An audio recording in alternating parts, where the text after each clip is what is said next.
Today we're going to talk about why you should turn your hips more and how it can actually help you increase distance, but more importantly, maybe even help you start feeling better after a round of golf.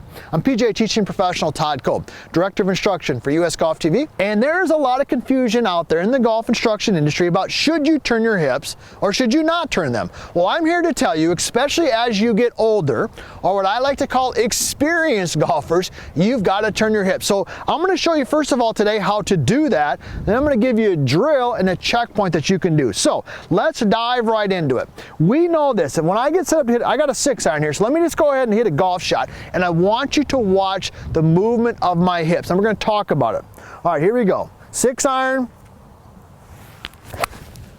Okay, now for me, a 6-iron right now is about a 170-yard club. But what you're going to notice right there is that I am definitely turning my hips. Now, why do we want to turn the hips? Well, because when we turn the hips, we create rotation. So when I'm set in here, when my hips turn, all right, when my hips turn, let's say, for example, 30 degrees, that allows me to turn my shoulders, okay, which allows me to get some length to my backswing.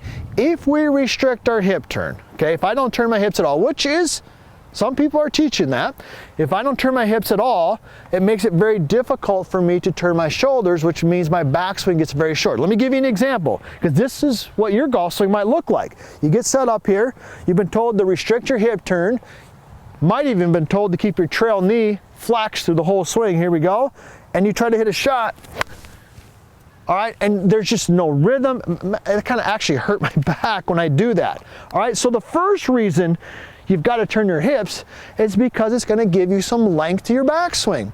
And when you get length to your backswing, you're going to get some distance. All right, now let me tell you another reason, and I'm going to show you a drill to kind of do this. Not only are we going to get more distance, but it's going to help your rhythm and your tempo, okay? Because when you turn the hips and you turn the shoulders and you get some natural length to your swing, you can get set and rotated on your trail side. And if you've watched any of my videos, okay, you know that I'm a big fan of the 60-40 split. Moving the weight from your lead foot to your trail foot, right? Because when you do that, that gives you rotation, it lets you get set on your right side. Let me go ahead and hit another one. And just watch the rhythm and tempo when I turn, get set, and then I can rotate in there. So, I want you to turn your hips because number one is I want you to have more distance. Number two, it's gonna help your tempo. And I really believe it's gonna help you feel better at the end of the day. Now, how do you do that? Well, we've built an entire system around this. It's called the vertical line swing system. And you need to check it out if you need more distance or you lack flexibility, you don't play the game the way that you used to, because this is completely for you. So one of the drills that we teach in that is what I like to call the little step back drill. And I love 3-setters, all right? You've watched my videos, you know I love 3-setters. So here's what you're gonna do. I got a 6-iron, I'm gonna make a backswing, and when I swing it back, I'm just gonna take my trail foot, and I'm just gonna step it back. So there's 1, there's 2, and there's 3. All right, and then I'm going to take that feel, all right, and I'm just going to get set up, and I'm going to try to move my body in that same motion.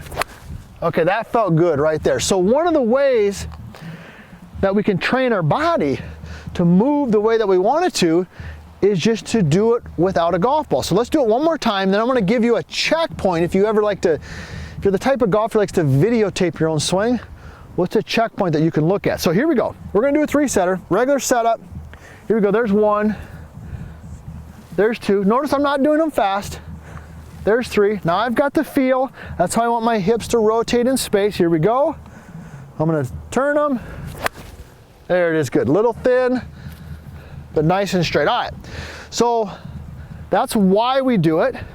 That's how you can do it. How do you check it? How do you know that you're actually doing it? Let's complete the cycle. So this is why I love the down the line view here with the camera angle, because, and I'm gonna challenge you to this, go look at the greats, the all-time greats, the golfers who had long careers.